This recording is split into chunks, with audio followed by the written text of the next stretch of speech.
তোমরা শোনো শোনো তোমরা শোনো আসসালাত আসসালাত ওমা মালাকাত আইমানুকুম। আল্লাহ নবী বিশ্বনবী রাহমাতাল লিল আলামিন নবী আমার সাহাবীকে লক্ষ্য করে বলে, পরিবারের লোকদেরকে লক্ষ্য করে বলে, ও আমার পরিবারের লোকেরা, ও আমার সাহাবীরা, তোমরা নামাজ কায়েম করিও, নামাজ পড়িও, নামাজ আদায় করিও, নামাজের মধ্যে অলসতা করিও না। আমার নবী আপনার নবী বিশ্বনবী রাহমাতাল লিল আলামিন নবী আমার জীবন দশা থাকতে নবীজি জীবন ভর উম্মতের ফিকিরে থাকতে মৃত্যুর সময় উম্মত যেন নামাজকে কায়েম করে, নামাজ যেন তারা সঠিকভাবে আদায় করে, এই নসিহত করিয়া যায়। সুবহানাল্লাহ।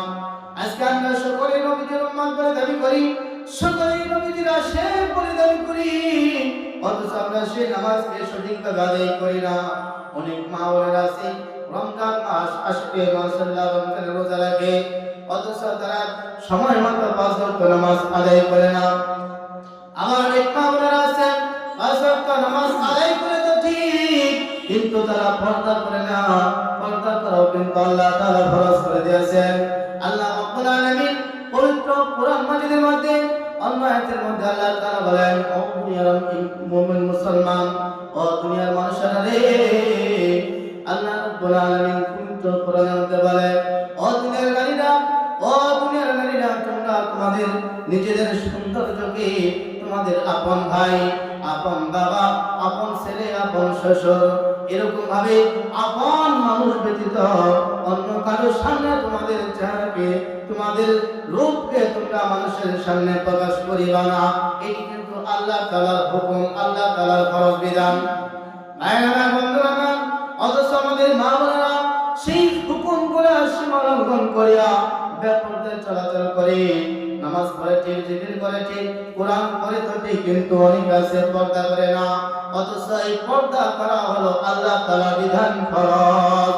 ও মা বোনেরা, তুমি যতই আল্লাহ পাকের জিকির করো না কেন, যতই আল্লাহ আল্লাহ করো না কেন, তোমার অন্তরের মধ্যে যদি আল্লাহর ভয় না থাকে, আল্লাহর ভয় যদি তুমি পর্দা না করো, তাহলে ভাঙ্গা খালের মতো তোমার আমলনামা হবে।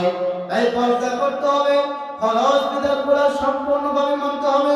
নামাজ পড়া যেমন ফরজ, ও মা বোনেরা, পর্দা করা তোমার উপর তেমন ফরজ। রমজানের রোজা রাখা ফরজ, স্বামীর হুকুম মানো কিন্তু ফরজ, ঠিক কিনা? আজকাল মা বোনেরা অনেকে স্বামীর হুকুম পালন করে, কিন্তু যারা এই স্বামীর হুকুম পালন করবে না, তারা যতই আল্লাহ তাআলার ইবাদত বন্দেগী করুক না কেন, আল্লাহ পাকের সন্তুষ্ট অর্জন করতে পারবে না।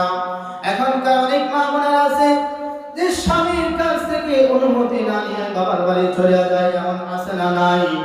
স্বামীর কাছ থেকে অনুমতি না নিয়ে বাবার বাড়ি চলে যায়, হাট বাজারে চলে যায়, বাজার করতে চলে যায়। স্বামী যদি বাজার থেকে কোনো কিছু, কোনো সদাই যদি ক্রয় করে নিয়ে আসে বাড়িতে, সেটা তার পছন্দ হয় না। আবার অনেক মা বোনেরা এমন আছে, স্বামী যেরকমই সদাই বাজার থেকে ক্রয় করে নিয়ে আসবে, সেটাই সে গ্রহণ করে নেয়। এমন দিনদারি মা বোন আছে না নাই?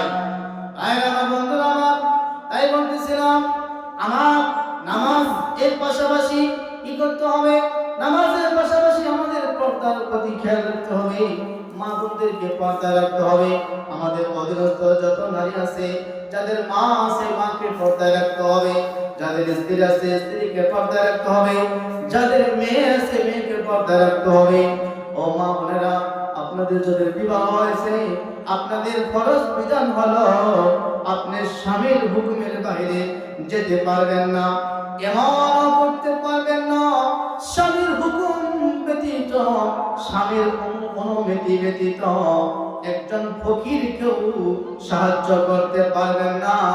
যখন আপনার স্বামী আপনাকে অনুমতি দিবে, এরপরে আপনি ফকিরকে সাহায্য করতে পারবেন। এইভাবে যদি আপনি চলতে পারেন না, ও মা, নবীজি পাক সাল্লাল্লাহু আলাইহি সাল্লাম বলেছেন, কোন নারী যদি এই কয়েকটি গুণের উপর আমল করতে পারে, এক নাম্বার হলো হর হালতে ঈমান অবস্থায় থাকবে, দুই নাম্বার হলো রমজান মাসে রোজা রাখবে, তিন নাম্বার হলো স্বামীর খেদমত করবে, স্বামীর হুকুম পালন করবে, এইভাবে স্বামীর মানের হেফাজত করবে এবং নিজের নিজের এরকম ভাবে সম্মানকে রক্ষা করবে, নিজের সম্মানকে হেফাজত করবে।